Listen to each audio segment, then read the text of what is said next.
Bismillahirrahmanirrahim. Assalamualaikum warahmatullahi wabarakatuh. Waalaikumsalam warahmatullahi wabarakatuh. Alhamdulillahilladzi arsala rasulahu bil huda wa dinil haqq liyuzhirahu 'alad dini kullihi wa kafa billahi syahida. Asyhadu an la ilaha illallah wahdahu la syarikalah wa asyhadu anna Muhammadan 'abduhu wa rasuluh. Allahumma shalli ala sayyidina Muhammad wa ala alihi wa sahbihi ajmain. Pemirsa, kaum muslimin dan muslimat yang dirahmati Allah, bersyukur kita kepada Allah karena pada kesempatan yang penuh barakah ini kita masih diberikan kesehatan lahir dan batin, masih diberikan kekuatan iman dan Islam oleh Allah Subhanahu wa taala, sehingga dengan nikmat-nikmat itu kita masih dipertemukan oleh Allah dalam acara tuntunan Islami TVRI Kalimantan Barat.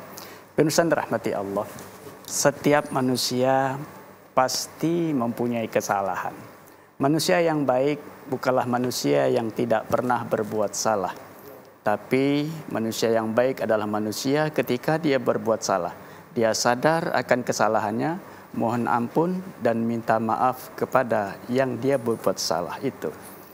Meminta maaf tentu sulit bagi orang yang punya ego. Apalagi memberi maaf.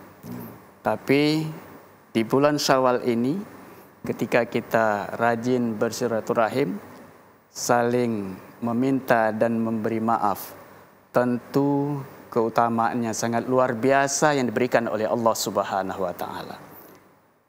Memberi maaf, itulah tema kita pada kesempatan yang penuh barakah ini bersama seorang narasumber. Alhamdulillah sudah hadir di studio kami, beliau Ustadz Haji Burhansah SAG MPD. Assalamualaikum Ustadz. Waalaikumsalam warahmatullahi wabarakatuh. Apa kabar Ustadz? Alhamdulillah. Sehat Ustadz ya? Sehat. Alhamdulillah. Pemirsa rahmati Allah, bersyukur kepada Allah karena pada kesempatan yang penuh barakah ini kami ditemani oleh Bapak dan Ibu guru yang tergabung dalam Majelis Salawat PGRI Kota Pontianak. Assalamualaikum Bapak dan Ibu semuanya. Apa kabar Bapak Ibu? Sehat Pak ya, Ibu ya? Alhamdulillah.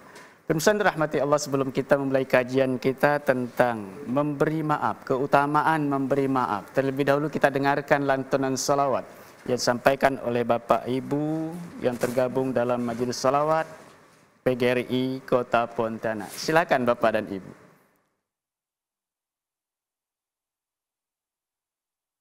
Allahumma salli wa sallim ala sayyidina Muhammadin wa ala ali sayyidina Muhammad. Allahumma salli wa sallim wa barik alaihi وعلى آله وصحبه. اللهم صل على سيدنا محمد وأشغل الظالم بالظالمين. اللهم صل على سيدنا محمد وأشغل الظالم بالظالمين وأخرجنا من بينهم سالمين وعلى وصحبه أجمعين. اللهم صل على سيدنا محمد وأشغل الظالمين بالظالمين واخرجنا من بينهم سالمين وعلى آله وصحبه أجمعين صلى الله ربنا على نور المبين أحمد المصطفى سيد المرسلين وعلى آله وصحبه أجمعين وعلى آله وصحبه أجمعين. Muslimin dan muslimat yang dirahmati Allah, itulah lantun salawat sampaikan oleh bapak-bapak dan ibu-ibu yang tergabung dalam majelis salawat PGRI Kota Pontianak. Mudah-mudahan menyejukkan hati kita semua dan kita berharap di yaumil qiyamah nanti syafaat Rasulullah Muhammad sallallahu alaihi wasallam sangat kita dambakan. Amin ya rabbal alamin. Baik Ustaz. Tema kita menarik sesuai momen saat ini bulan Syawal itu Ustaz ya. Kita saling-saling memaafkan. Meminta maaf itu berat bagi orang yang punya ego. Ngapain minta maaf, aku tidak salah. Tapi memberi maaf juga lebih sulit karena hati yang sudah tersakiti gitu ya. Tapi kalau itu sanggup kita lakukan, tentu keutamaannya luar biasa diberikan oleh Allah Subhanahu wa taala, apalagi di bulan Syawal ini. Keutamaan memberi maaf. Silakan Ustaz. Terima kasih Pak Ustadz Abdul Hadi. Assalamualaikum warahmatullahi wabarakatuh. Waalaikumsalam warahmatullahi wabarakatuh. Alhamdulillah, wassalatu wassalamu ala rasulillah sayyidina Muhammadin abdillah wala haula wala quwata illa billah.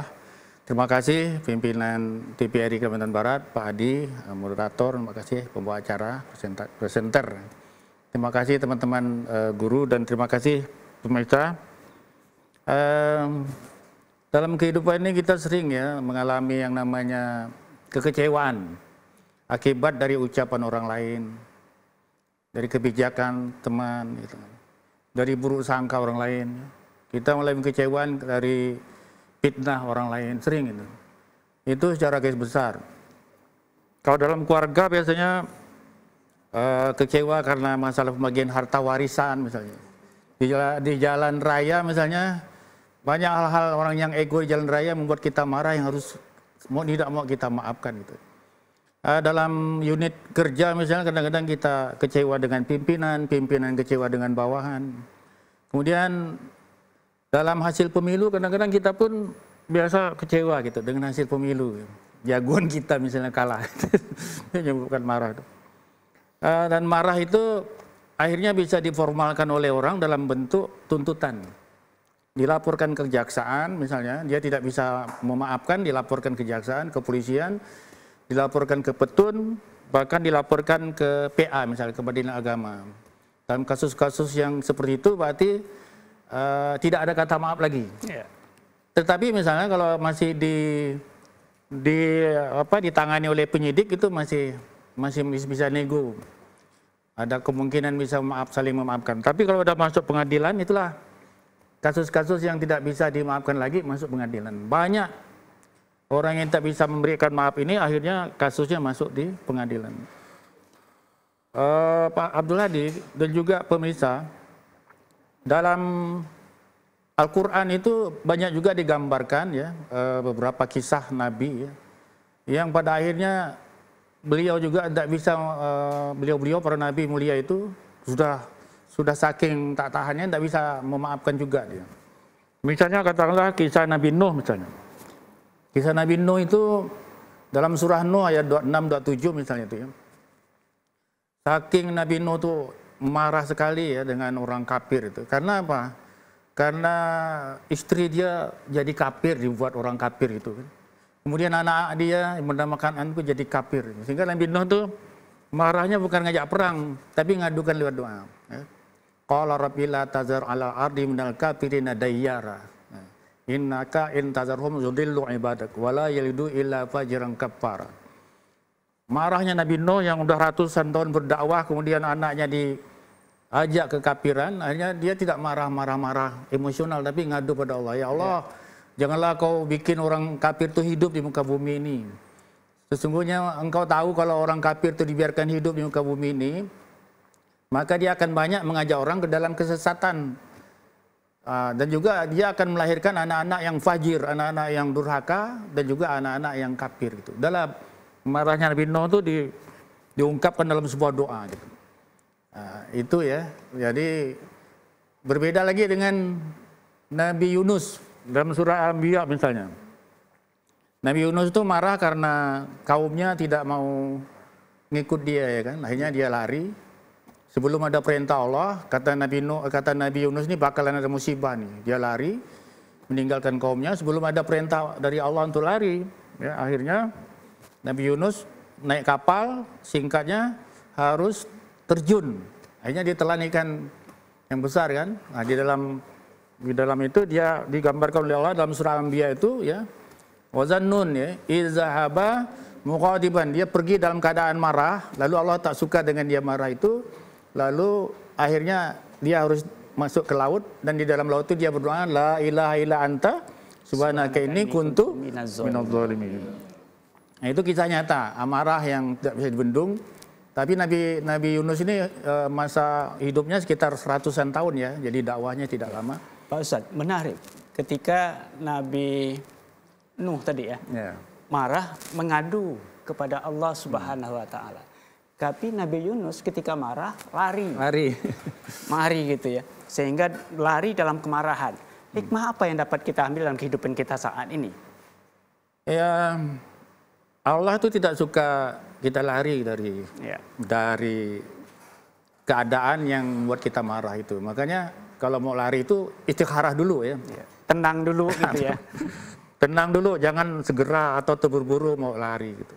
Atau terburu-buru membuat keputusan, misalnya ada perdebatan suami istri gitu, langsung keluar ucapan, ini kan terburu-buru. Aku talak, kau 3 misalnya. Nah, itu kan terburu-buru. Jangan cepat lari, emosi gitu ya. Emosi. Nah, itu ya. Jadi oleh karena amarah seperti itu hanya sebuah hikmah ya. Jadi bukan Nabi Yunus itu jelek. Nabi Yunus pun sudah tak mampu lagi menghadapi kaumnya yang begitu tidak peduli gitu. Pada akhirnya setelah beliau itu diampunkan oleh Allah dengan doa la ilaha illa anta subhanaka inni kuntu minadz zalimin, kemudian Allah kabulkan doanya, dia kembali. Kemudian setelah kembali itu dikaruniai oleh Allah pengikut yang jumlahnya ratusan ribu gitu. Subhanallah. Kemudian kisah lainnya dalam bentuk ya yang rela memberi maaf ini adalah Nabi Yusuf. Nabi Yusuf itu dan Nabi Yakub itu, kalau kita masuk dalam kisah Nabi Yusuf, surah Yusuf, surah ke-12 itu ya. Jadi pemirsa kalau mau membaca Al-Quran surah Yusuf tuh, kalau dapat kita jadi pemeran di situ. Peran seorang ayah pertama kita rasakan, seolah-olah gitu ya. Seolah-olah kita jadi Yakub gitu. Anaknya diculik umur 7 tahun, anak yang paling tampan diculik umur 7 tahun, langsung tak ketemu sampai 40 tahun lebih. Ya, bagaimana rasa sedihnya itu kan. Bagi seorang ayah yang tinggalkan, yang diculik oleh anaknya. Kemudian yang kedua, kita peran sebagai Nabi Yusuf yang dizalimi oleh keluarganya, yang diiri dengki oleh keluarganya, saudara-saudaranya, umur 7 atau sampai 12 tahun dimasukkan dalam sumur, rencananya mau dibunuh, tapi berubah rencananya itu hanya dimasukkan dalam sumur. Dari dalam sumur itu Nabi Yusuf akhirnya tidak pernah ketemu sama seorang ayahnya yang bernama Yakub itu sampai umur 40 tahun telah dilantik jadi penguasa ya. Baru dipertemukan lagi dengan saudara-saudara dia yang tadinya menzalimi dia. Apa kata Nabi Yusuf? Ya, la tasriba hadzal yaum, ini tidak ada la tasriba alaikumul yaum, tidak ada cercaan.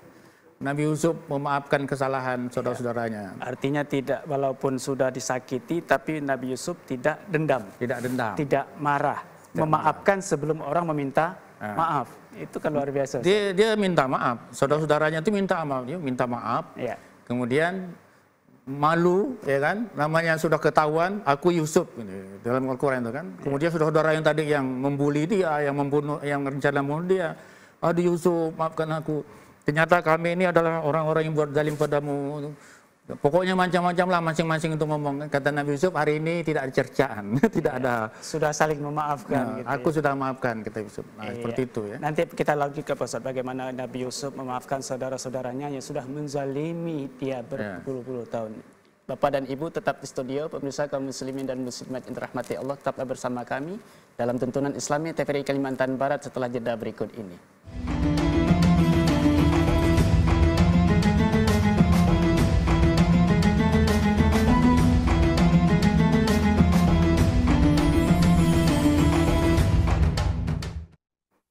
Bapak dan Ibu di studio, pemirsa kaum muslimin dan muslimat yang dirahmati Allah, terima kasih Anda masih bersama kami dalam tuntunan Islami TVRI Kalimantan Barat. Baik Ustaz, masih kita lanjutkan. Bagaimana para nabi, para rasul selalu memaafkan orang yang berbuat zalim kepada dirinya. Kita saat ini juga harus saling memaafkan, apalagi di bulan Syawal setelah kita melaksanakan puasa Ramadan sebulan penuh. Nah, ketika orang memberi maaf, meminta dan memberi maaf, tentu keutamaan-keutamaan yang diberikan oleh Allah Subhanahu wa taala luar biasa, Ustaz. Nah, sekarang apa keutamaan ketika orang senang memberikan maaf kepada orang lain? Baik, terima kasih Pak Abdul Hadi, bahwa Al-Quran firman Allah surah Ali Imran ayat 133 itu ya, bahwa pemberi maaf itu merupakan ciri orang bertakwa dan akan mewarisi surga seluas langit dan bumi. Wasari'u ila maghfiratin min rabbikum wa jannatin 'arduha as-samawati wal ardu u'iddat lil muttaqin allazina yunfiquna fis sarra wad dharra wal kazimina al ghaiza wal 'afina 'anil nas wallahu yuhibbul muhsinin. Bersegeralah kamu pada ampunan dari Tuhanmu dan surga yang seluas langit dan bumi yang diperuntukkan bagi orang yang bertakwa, yang suka berinfak dalam keadaan dia lapang, dalam keadaan dia sempit tetap infak ya. Awal bulan infak, pertengahan bulan infak, akhir bulan infak. Setelah pensiun pun tetap infak. Ya. Nah, dapat sertifikasi infak, tak dapat sertifikasi tetap infak. Yang penting ada barang mau diinfakkan. Nah, ada ya barang. Guru-guru ini harus banyak infaknya, banyak tunjangan sertifikasi. Nah, kemudian ciri yang berikutnya wal kaziminal ghaiza, mampu menahan amarah. Dan amarah ini berat ya. Tapi rumusnya kalau lagi marah, coba jangan berdiri. Bagi Bapak Ibu guru nih, kalau marah jangan berdiri, duduk gitu. Kalau lagi berdiri itu tangan tuh mudah nanti mau pelang-pelang ya kan. Tapi buat duduk. Kalau masih marah duduk, pergi ke ruang UKS atau cari tempat tidur, baring, buat baring gitu. Nah, kalau masih marah buat baring, sebentar, ambil wudhu. Nah, ambil wudhu buat sembahyang, buat ngaji. Kalau tidak masih juga mau marah, buat sholat masih marah, buat ngaji masih marah, hati-hati nanti jangan dilanjutkan, nanti bisa wassalam. Karena amarah memuncak itu bisa menyebabkan sakit jantung ya. Jadi kalau udah buat berzikir itu ala bizikrillah tatmainnul qulub. Nah, yang berikutnya ciri penduduk surga atau yang mewarisi surga seluas langit dan bumi yang merupakan ciri orang bertakwa itu adalah wal afina anin nas. Memaafkan. Nah, memaafkan kesalahan manusia secara keseluruhan. Ini anin nas ini tidak fokus pada umat Islam ya. Orang non muslim pun kalau berbuat salah kita bisa maafkan. Nah, dengan memaafkan itu wallahu yuhibbul muhsinin. Allah suka dengan orang yang berbuat baik. Kemudian itu dalil yang pertama ya, surah Ali Imran ayat 133 134. Yang kedua, bahwa memberi maaf itu berbanding lurus ya dengan kemudahan mendapatkan ampunan dari Allah Subhanahu wa taala. Jadi kalau kita ingin mendapatkan ampunan dari Allah, kita pun harus mau berlapang dada memberi maaf ya. Mencontoh sifat Allah itu memberi maaf. Itu dalam surah At-Taghabun. Itu berbanding lurus ya antara memberi maaf dengan ampunan Allah itu. Ya ayyuhallazina amanu inna min azwajikum wa auladikum aduwwan lakum fahzaru wa in ta'fu wa tasfahu wa taghfiru fa innallaha ghafurur rahim. Wahai orang beriman, sesungguhnya pasangan hidup kamu itu ada yang menjadi musuh. Musuh dalam konteks bukan musuh untuk ditempur di perang, tapi musuh yang dapat menghambat kita ke jalan Allah itu. Misalnya mau naik haji, kata suami saya naik haji, janganlah bah, ya, jangan naik haji loh bah, untuk apa naik haji bahnya, bikin rumah dulu. Nah, ini bisa jadi musuh kayak gitu ya. Kata Allah hati-hati, fazaru, wa in ta'fu, jika kamu mau memaafkan tanpa dendam. Biasanya dalam ayat ini ya, dalam ayat surah Taghabun ayat 14 ini spesifik kasus memaafkan ini harus dalam konteks suami istri. Ya. Karena semakin intens hubungan manusia dengan manusia itu semakin banyak plus minusnya. Ya. Suami istri itu makin banyak masalahnya sebetulnya. Ya, ada mungkin kesalahan-kesalahan suami dalam pembicaraan, dalam sikap dan kebijakan, dalam janji misalnya kan. Waktu sebelum nikah dulu berjanji mau belikan rumah besar, tapi udah nikah ternyata belikan pondok-pondok kecil ya itu. Kan mengecewakan tuh. Ya. Nah maka banyak lagi kasus istri misalnya tidak mau cocok selera makannya dengan suami ini makin banyak nih ya. Kasus-kasus yang misalnya suami mau berangkat, istri sibuk, dia tidak pernah ketemu, tidak sempat hubungan, misalnya suami istri lalu kecewa suaminya, itu kan banyak masalah-masalah seperti itu. Maka kata Allah, wa in ta'fu, jika kamu mau memaafkannya, memaafkan ta'fu ini kata aja syaratnya untuk suami istri itu jangan ada dendam. Jadi suami istri itu tidak boleh ada dendam. Begitu memaafkan itu harus bersih semua. Tidak ada. Kedua, wa in ta'fu wa tasfahu. Wa tasfahu itu tidak boleh ungkit-ungkit lagi. Tidak boleh ungkit-ungkit lagi. Kita lihat dalam sosial media itu ya, ada seorang istri yang marah sama suaminya, diulang-ulangnya kata-kata. Jadi ketika suaminya ini mengucapkan terima kasih pada seorang cewek, ya, terima kasih ya, ngambilkan barang. Jadi istrinya ini mengulangi kalimat itu, terima kasih ya. Jadi suami nanti ngambilkan apa, terima kasih ya. Malah itu aja diulang-ulang oleh suami, oleh istri itu. Nah ini kalau kita udah atas pahu tuh, kesalahan pasangan hidup itu tidak boleh diulang-ulang. Tidak boleh diulang. Yang terakhir adalah watafiru. Watafiru itu kesalahan orang yang melakukan kesalahan pada kita tidak boleh diungkit-angkit. Nah ini kalau kepada murid juga seperti itu kita ya. Nah, jadi memberi maaf itu adalah sifat Allah, ya. Dan kita sebagai manusia wajib memiliki sifat maaf. Allah saja memberi maaf, apalagi kita. Kalau kita tidak mau memberi maaf, berarti kita lebih sombong, Ustaz ya. Ini Allah Subhanahu. Apalagi Bapak dan Ibu guru Pak ya. Hampir tiap hari kita menemukan anak-anak yang menjengkelkan. Tapi yakin saya Bapak dan Ibu kalau marah di dalam kelas saja, setelah itu selesai Bu ya. Buktinya anak-anak kita sukses semua kan. Kalau Bapak dan Ibu guru jengkel, sakit hati dan itu ada sifat dendam dan itu akan bermasalah pada anak-anak didik kita. Maka memberi maaf itu luar biasa dan jaminannya adalah surga dari Allah Subhanahu wa taala. Baik Bapak Ibu, ada pertanyaan silakan. Ya, silakan Pak. Boleh Pak berdiri ya. Mohon mic ya Pak. Satu aja. Bismillahirrahmanirrahim. Assalamualaikum warahmatullahi wabarakatuh. Waalaikumsalam warahmatullahi wabarakatuh. Saya Pak Sahiri, Wakil Ketua PGRI Kota Pontianak serta Ketua Majelis Selawat PGRI Kota Pontianak. Iya. Yang kami tanyakan gini Pak, apa hikmah daripada kehidupan Nabi Yusuf yang teraniaya yang berkaitan dengan profesi kami sebagai guru, yang disampaikan oleh host kita bahwa setiap hari itu tidak terlepas dari pelayanan publik, wali murid serta guru, sehingga ada cercaan. Nah, hikmah daripada Nabi Yusuf itu kira-kira untuk kami teladani apa? Pertanyaan itu Pak. Mohon uraiannya. Terima kasih. Terima kasih Pak Syairi. Luar biasa. Silakan Pak. Cerita Nabi Yusuf dikaitkan dengan profesi sebagai seorang guru. Yang tadi itu banyak menjengkelkan gitu ya, anak-anak yang kadang-kadang tidak sesuai dengan keinginan kita. Itu silakan Ustaz. baik, dalam sebuah hadis dikatakan oleh Rasulullah, tidaklah seseorang yang memberi maaf itu mendapatkan sesuatu kecuali al-izzah, illa al-izzah. Izzah itu artinya kemuliaan.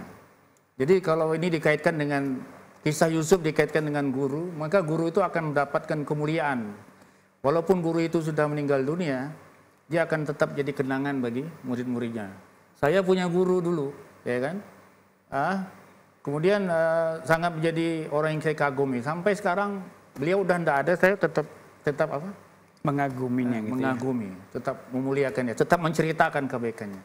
Jadi kalau kita lihat kisah Nabi Yusuf ini, diabadikan oleh Allah dalam Al-Quran surah Yusuf. Ya. Ayatnya lebih kurang 100 lebih ya. Ya. Di antara nabi yang jumlahnya ribuan katanya nabi itu, tapi tidak semuanya masuk dalam Al-Quran. Tapi Nabi Yusuf secara spesifik dimasukkan oleh Allah dalam Al-Quran karena sifat pemaafnya itu.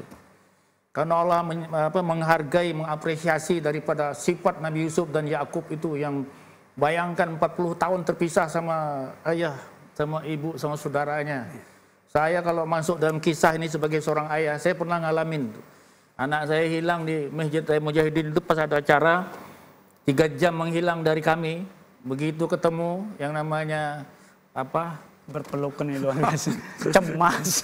Apalagi yang dirasakan oleh Nabi Yakub, apalagi yang dirasakan oleh Nabi Yusuf. Jadi 3 jam itu begitu ketemu, ya ibunya, umiknya memeluk si anak itu luar biasa. Tadi saya mau pergi ke TPR-nya menghayati kisah itu, menangis saya. Untung saya tidak ketemu dengan kisah macam itu. Nah, itu ya. Jadi dimuliakan oleh Allah. Bapak Ibu luar biasa. Guru-guru ini kalau mampu memberikan maaf, ya setiap hari guru ini kerjanya banyak maafkan murid, Pak. Iya.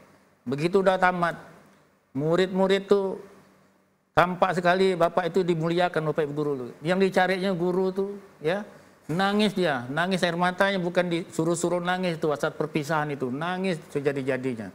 Mungkin beliau anak murid itu tak pernah nangis kepada orang tuanya waktu pisah atau berangkat jauh, tapi kalau dengan guru perpisahan itu Pak pasti banyak yang nangis. Karena apa ya? Karena guru yang dimuliakan tadi oleh Allah SWT, kemudian punya sifat pemaaf itu, berapa kali kami bersalah kata anak itu, tidak pernah kami dihukum. Nah ini, makanya guru itu dia punya kompetensi emosional ya, kompetensi pribadi itu.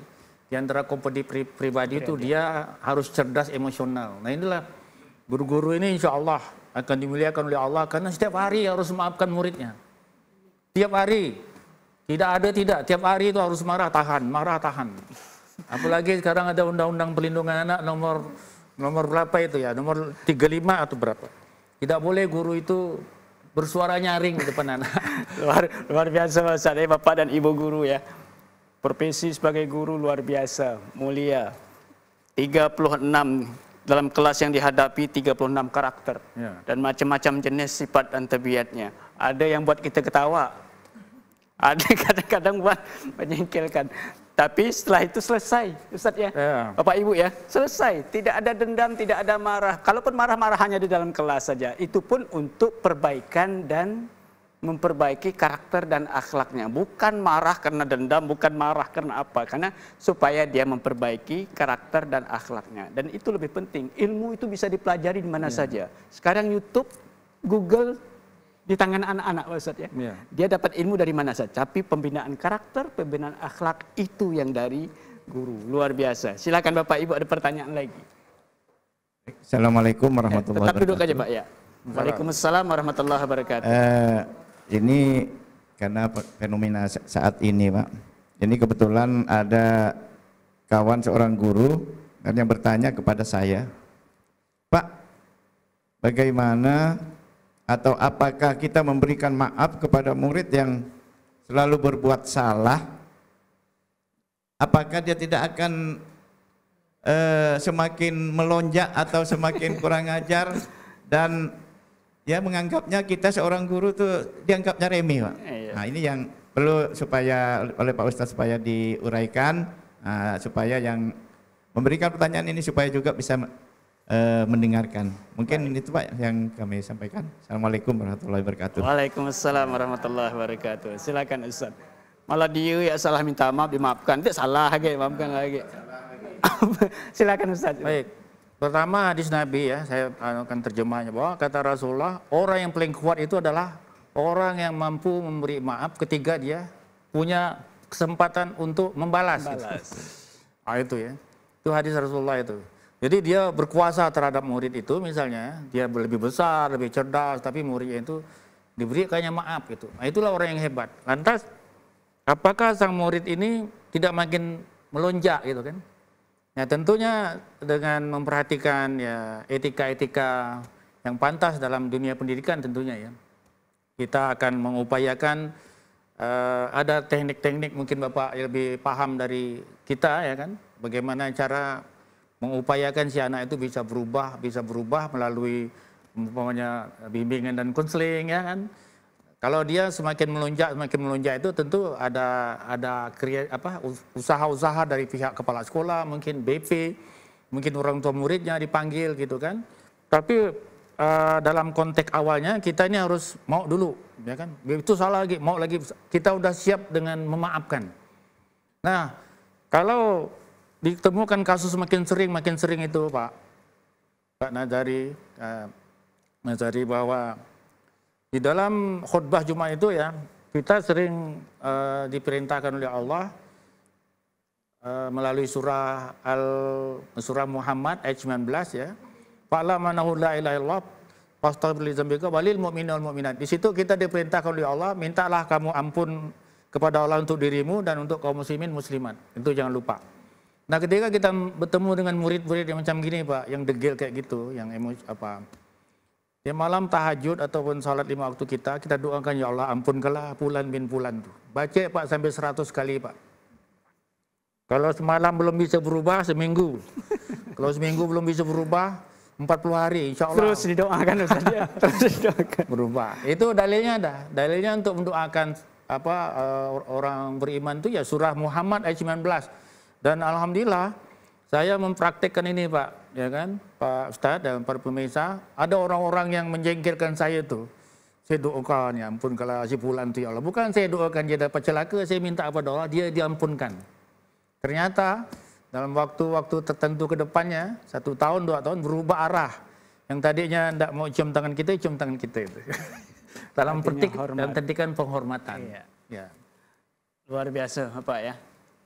Tapi itulah namakan anak Pak. Anak itu. Termasuk anak kandung kita seorang kan. Iya. Marah hari ini berbuat salah, nanti berbuat salah lagi. Memang manusia itu tidak terlepas dari salah dan khilaf. Ya. Sekali lagi, manusia yang baik bukanlah manusia yang tidak pernah berbuat salah, tapi manusia yang baik adalah ketika dia berbuat salah, sadar akan kesalahannya, meminta maaf kepada orang yang dizaliminya. Kalau salah kepada Allah, minta ampun kepada Allah Subhanahu wa taala. Baik Ustaz, kita istirahat sini. Ibu-ibu dan bapak-bapak tetap di studio. Pemirsa kaum muslimin dan muslimat yang dirahmati Allah, tetaplah bersama kami dalam Tuntunan Islami TVRI Kalimantan Barat setelah jeda berikut ini.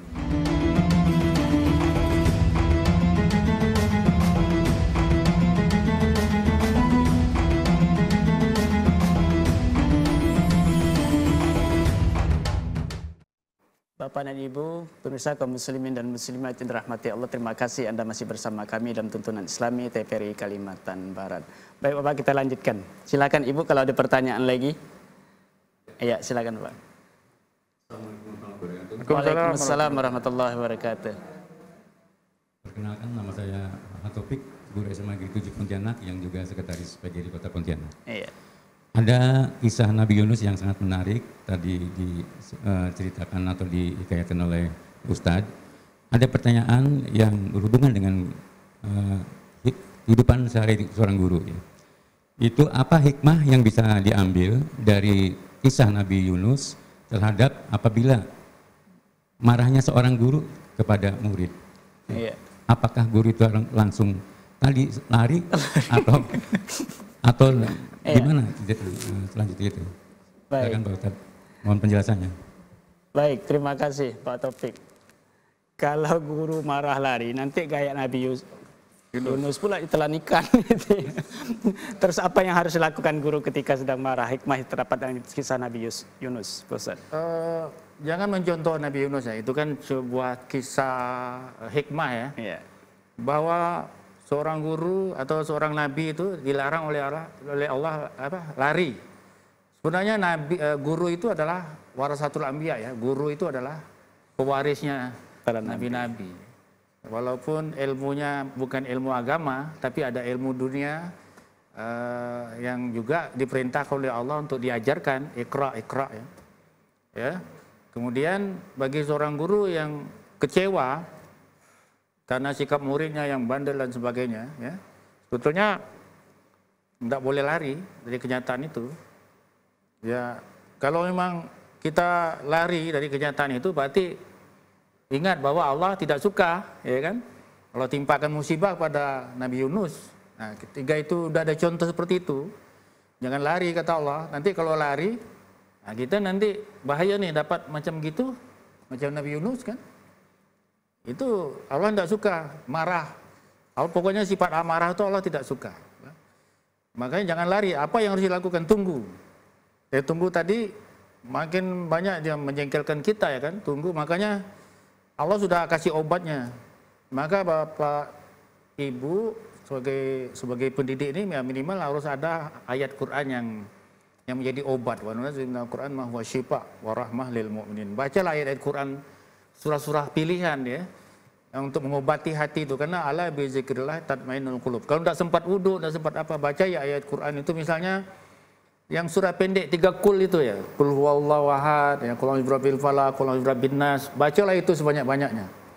Yang paling kesaat amarah itu baca qul a'udzu birabbin nas itu, an-nas itu baca sebanyak-banyaknya. Karena yang amarah itu adalah dari diri kita sendiri, ada sifat amarah, nafsu amarah, juga dari setan bisik-bisik itu. Setan ngapi itu. Tanpa ya depik ya, tanpa ya. Tajangkan dia itu setan tuh. Kalau kau tidak mau enggak mau najang, lari ya kau, tinggalkan itu. Menggitu dia tuh, itu bertarung tuh antara kebenaran atau bisikan dari malaikat dengan jin dan setan tuh. Maka kita berada di tengahnya ini bawa berzikir. Astagfirullah, astagfirullah, astagfirullah. Bawa terus berzikir sebanyak-banyak mungkin. Ya ayyuhallazina amanu dzkurullaha dzikran katsira. Berzikir sebanyak-banyaknya. Maka insya Allah akan diberi oleh Allah jalan keluar. Nah, kalau ayat Quran yang kita hafal tuh cuman An-Nas, baca itu ya sering-sering. Belum selesai nih, masih nak marah, bawa selawat. Allahumma shalli ala Muhammad ala Muhammad. Yang selawat tadi bagus tuh. Sampai belagu. Allahumma. Tapi hati marah bawa selawat. Yang paling hebat tuh guru TK tuh, tak pernah marah, asal marah tetap bisa nyanyi itu. Nah, itu. Gimana deh?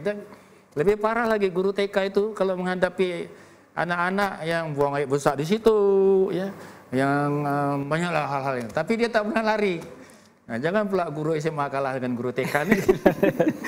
Memang luar biasa Ustaz. Tantangan guru saat ini luar biasa menghadapi anak-anak yang berbagai macam karakter, teknologi juga yang HP di tangan mereka semua. Kalau anak bermasalah marah, darah naik. Umur dah 50 lebih kan, darah tinggi, marah-marah naik, tekanan darah naik. Mau dihukum fisik kena HAM. Tak dimarah tapi karakter tak berubah, memang luar biasa. Pandai-pandailah situasi mendidik anak-anak kita supaya kita doakan saja mudah-mudahan mereka semua menjadi anak-anak yang soleh-soleha, anak-anak yang sukses dunia akhirat. Kalau anak-anak didik yang kita didik itu sukses dunia dan akhirat, kita pun dapat percikannya Ustaz ya. Minimal kalau mereka kerja di suatu dinas instansi, kalau kita berurusan, Pak ada apa Pak, sini Pak, kan lebih dulu urusan selesai. Tapi di akhirat kalau kita bermasalah, ada anak yang kita didik dimuliakan oleh Allah Subhanahu Wa Taala, mungkin salah satunya ada yang menarik kita untuk jadi kebahagiaan masuk surga. Luar biasa. Silakan Bapak Ibu, ada pertanyaan lagi? Ya, silakan. Assalamualaikum warahmatullahi wabarakatuh. Waalaikumsalam warahmatullahi wabarakatuh. Perkenalkan, saya Umi Kalsum, Saus SAG, kebetulan berkedudukan sebagai bendahara di Sholawat PGRI Kota Pontianak. Kali ini saya ingin bertanya, kalau tadi rekan-rekan banyak bertanya tentang antara murid dengan guru, ya. Kalau saya lebih cenderung bertanya tentang guru. Bagaimana dampak positif atau mungkin negatif jika sesama guru mereka bertengkar terus saling bermaafan atau mungkin mereka tidak saling bermaafan. Terima kasih. Assalamualaikum warahmatullahi wabarakatuh. Waalaikumsalam warahmatullahi wabarakatuh. Dunia kerja Bu ya, walaupun guru profesinya kadang-kadang klis dengan kawan juga terbiasa itu dia. Tapi bagaimana kita menyikapinya, apakah harus saling memaafkan atau saling buang muka? Ya, apa saling buang muka? Silakan Ustaz. Ya, tadi di awal kita sudah itu ya Bu, sudah mengetahui apa fadilah dari Saling memaafkan. maafkan Ya, itu tadi, memberi maaf. ciri orang bertakwa, kemudian masuk surga, kemudian akan diampuni oleh Allah dalam surah At-Taghabun ayat 14 tadi, berbanding lurus perbuatan yang kita lakukan memaafkan orang, maka Allah pun mudah maafkan kita. Kalau seandainya kita tidak mau maafkan orang, jangan harap ya, jangan banyak berharap, Allah pun memaafkan kita. Lalu ada kasus yang dikemukakan oleh Ibu Umi ini, guru sama guru. Ya. Ini kadang memang membawa dampak pada nama baik guru tersebut kalau merasa malu di hadapan murid, di hadapan teman itu kan. Kalau maafkan nanti bagaimana murid, bagaimana dengan kawan, ini ada perasaan nama baik yang akan hancur sehingga tidak mau maafkan, jadi bertegang lah dia. Tidak mau saling bermaafkan. Nah inilah barangkali yang perlu dipertimbangkan oleh guru-guru yang enggan memberi maaf itu adalah dampak daripada itu akan dicontoh oleh murid. Oh si anak tuh guru sama guru tuh masalah, tak ada bertegur. Kita pun boleh tidak bertegur kata murid ini. Muridnya akhirnya ngikut. Karena guru teladan bagi muridnya, Ustaz ya. Bahaya nih.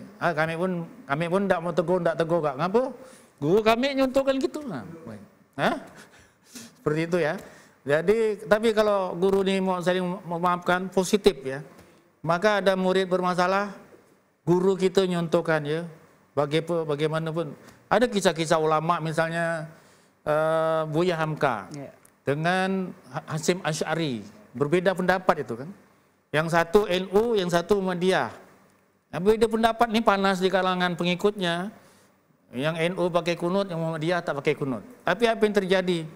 Ya mereka ketika Buya Hamka menjadi imam di kalangan orang NU, Buya Hamka pakai kunut. Nah, kan begitu. Ketika Hasyim Asy'ari memimpin salat subuh, memimpin orang Muhammadiyah, orang NU memimpin Muhammadiyah, dia tidak pakai kunut gitu. Nah, ya. Itulah toleransi ya Ustaz. Toleransi gitu. Jadi menjadi apa? Pengikut-pengikut lainnya berdampak, kita tidak boleh berpolemik panjang, guru-guru kita nyontohkan. Bagus ya dia tuh. Inilah dampaknya ini, Bu Umi ini. Bagus pertanyaan ini ya. Mungkin guru-guru kita ini, kalaupun tidak mau memaafkan nih, jangan sampai nampak lah depan murid-murid tuh, ya, bahaya nih. Tapi tetap tak boleh. Tapi kok sampai ketahuan itu murid ketahuan nih, Bu Umi tidak tegur sama Bu Syriani misalnya. Bahaya nih.